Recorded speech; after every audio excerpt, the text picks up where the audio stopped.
Rust is a brutal game. It's difficult to learn and difficult to master, and with the recent Steam winter sale, the amount of new nakeds on the beaches has increased. So, as a Rust player with over 1200 hours, I've taken it upon myself to create this video guide containing tips and general information that I wish I had known when I first started playing. If you have played Rust for a bit, be sure to still watch the video since there can be something that you didn't know. And if you do happen to learn something, please consider dropping a like, since it really helps me out. Anyway, some of the tips are short, some are long, but hey, the size of the tip doesn't matter. I've separated them into 4 different categories, and you can find the timestamps for each in the description below, as well as on the screen now. Now, let's get on with the guide. This is often referred to as the first and only actual rule in Rust. Never trust anyone. Unless you have nothing to lose and are just starting on the server, people will most likely try to exploit you for their own personal gain. Keep in mind that of course there are some players that are to be trusted, however they are a very small minority. One of the best tips I got when I first started was to not be afraid to use the items that I get. There's no point of having loot if it's just sitting in your base collecting dust. You'll never get better with it if you leave it in a box. If you lose it, that's okay. Now you know what to do and what not to do. When you're first starting off, everything's a learning experience. Rust is a game that's full of people waiting for the right chance to get some gear. That being said, always be careful of players trying to profit from your wins. Once you finish a fight, try to loot and get out of the area quickly. There are most likely grubs lurking in the bushes, waiting to kill you with all of your hard-earned loot. The most important things to loot are weapons, followed by meds and or gear sets. Oh my god. Once you've played Rust for a while and been to some monuments, take some time to learn your favorite monuments. Learn their layouts, loot spawn locations, think of loot routes and way to escape if you're in a fight. My favorite monuments are Dome, Train Yard, and Launch Site, but you can like other ones. And while some monuments have better loot than others, it's completely personal preference. Green cards are the first card you'll need in order to do the card puzzles at monuments. The most common and contested places to obtain a green card are at Oxum's gas stations and the abandoned supermarkets. But not many people know that you can actually loot green cards from the abandoned cabins and the lighthouse. For abandoned cabins, once you reach the cabin swamp, head to the larger 2-story house. Then, head up the ladder and it will be on the desk in front of you. For the lighthouse, once you walk up the main stairs, enter the door and turn right.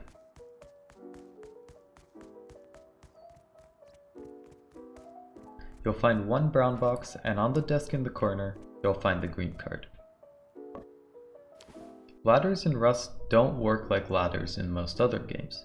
It's understandable if most new players try to just walk up and down the ladder, but that's actually not the most efficient way of traveling up and down. What you need to do is first jump on the ladder, and as you can see, by normally holding W and Shift, we go at this speed, and then if we want to go down, we look down, and W and Shift again, and we go down at that speed. However, there's a much faster way of going up and down. Once you jump on, press W and Shift again, but this time just spam space. As you can see, your character kind of jumps up the ladder, making it go much faster. And the same thing works down. So you go down, W and Shift, and then press space. You can even hold it a bit, and you're down. The Dome is an excellent monument for beginners to loot, with up to 6 brown boxes and 4 green crates. However, there are some tricky jumps that you will have to conquer. After you reach the 2nd level of the Dome, you will notice that the catwalk just stops. You'll have to jump the gap. I recommend getting a running start and jumping at the last possible moment. And while Rust doesn't keep the momentum from your running, it helps with timing. Additionally, if you go out and back, you can crouch up this pipe and reach the top.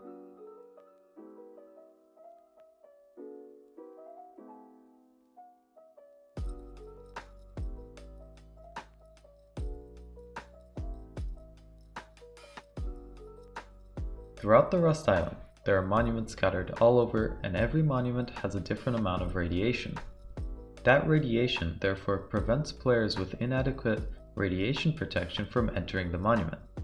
with most monuments requiring 11 radiation protection. Some require more.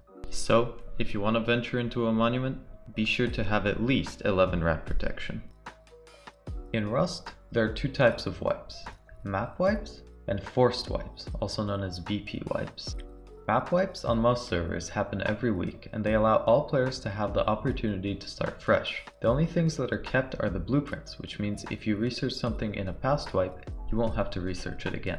Forced wipes, on the other hand, happen on every server on the first Thursday of every month, since this is when Facepunch releases their mandatory content updates. Forced wipes completely wipe all server maps and blueprints on all servers.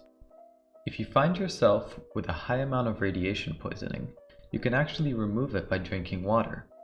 Each drink removes about 5 radiation. If your finger hurts from spamming right-click when looting, try holding H and mousing over the loot. This will remove the need for right-clicking each item. As a new Rust player, the biggest and highest populated servers may not be the best options for you to join. Try looking for servers with a low population. In those servers, you can have the chance to get to know the game a bit, and still encounter a little bit of PvP. Official servers are also known as vanilla, since they have no resource multipliers. Similarly, if you go to the Community and Modded tab, you can find servers with multipliers such as 2x, 3x, 5x, and 10x. If you don't have the time to farm and play on a vanilla server, I recommend trying a modded server. If you find an item in-game that you think is useful, be sure to research it in the research table so that you can craft it. Just keep in mind that blueprints are server specific and will not stay with you on different servers. Once you find a nice place to build on the map, you'll have to get there. Placing sleeping bags down will essentially give you checkpoints along the way. That way, if you die, you can always respawn at your last sleeping bag. The bow is your best friend. It will be your first ranged weapon you ever hold in Rust. Take some time to get accustomed to it and its characteristics. Similarly, there are 4 different arrow types in Rust, and each has its own traits. Wooden arrows are your basic arrows. High velocity arrows do a bit less damage than wooden arrows but travel faster. Fire arrows do the most damage out of the 4 but travel much slower. Finally, there are the bone arrows, which have a larger arrow hitbox but do less damage and go a bit shorter than the wooden arrows. I recommend these if you're having a hard time hitting your bow shots. An annoying part of Rust is dying close to your base and still having a sleeping bag cooldown timer. That's why I recommend placing about 3 to 4 bags close to the outside of your base. That way, if you die and have a bag timer, you can always use one of the other bags. While still being in early game Rust, it's important to have a weapon for long and close range, since fights can vary in distance. That's why I recommend using a crossbow as your long range and a revolver or a nail gun as your close range. Once you hit a crossbow shot, try to push while your enemy is healing. If they peek you, finish them off with your secondary. While you're running through the forests of Rust, be sure to collect mushrooms, as they can be eaten instantly and give 3 instant health. That health could save you in a fight. Additionally, if you eat mushrooms and use meds at the same time, you can boost your healing abilities. Not many players know this, but if you're on low health, you can actually drink water to heal up to about half HP. This can be helpful if you're low on meds and can't afford to use them. Just like any first-person shooter, positioning is insanely important in Rust. Try to avoid large open areas, as you can be an easy target. Additionally, try to maintain your position on the high ground. Finally, avoid line of sight from bases with shooting floors, since they can roof camp you and you can't do much. If you're out in the open and getting shot at, zigzagging will help you dodge those pesky projectiles. Just move your mouse like this while sprinting. You should be able to dodge some shots. The Rust protection levels are divided into 3 categories: the head, the torso, and the legs. Usually you want to protect your head since there's a 2 times damage multiplier if someone hits it, followed by the torso, and finally the legs. Crouching makes your footsteps completely quiet in Rust, but if you combo crouching with sprinting and crouching and uncrouching, you can actually move a lot faster while still being completely quiet.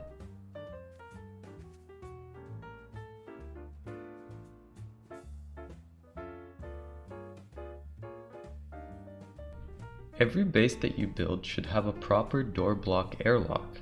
This is to prevent other players from just strolling into your base even if you leave your doors open. To build the simplest airlock, place down a triangle foundation with 2 doorways and a wall. Then, make the outer door swing inward and the inner door swing outward. Rust has a base decaying system, meaning that your base will slowly decay if you do not have upkeep in it. In order to do so, farm 1,000 wood and place down a tool cupboard in a corner of your base. The tool cupboard should be the most important thing in your abode, so protect it well. Be sure to place a lock on it to prevent other players from accessing it. Far too many times have I walked into the bases of beginners because they hadn't locked their doors. Don't let that happen to you. Just hold E while looking at the lock and click tool. You're most vulnerable when you're farming. Whenever you're mining nodes or trees, players can hear that way before you can hear their footsteps. Moving while farming will prevent an enemy from getting a clear headshot on you. Additionally, if you're farming with a team, have only one person farm while the other watches. If you're having trouble farming components on the road and in monuments, you can sail out to sea and hit up the junk piles. They spawn brown boxes, component barrels, oil barrels, and toolboxes, and are an excellent way to get scrap without being contested. Well, I hope you guys learned something and found this video helpful. If you did, please be sure to drop a like, and if you want to see more, subscribing wouldn't hurt either. If you have any questions, you can drop them down in the comments below, or you can check out my Twitch over at twitch.tv/mamamisi and I can answer them for you live. Anyway, that's been it from me. There'll be another Rust video a bit later in about a week, so stay tuned for that. Other than that, have a wonderful day, and don't get fucking roof camped.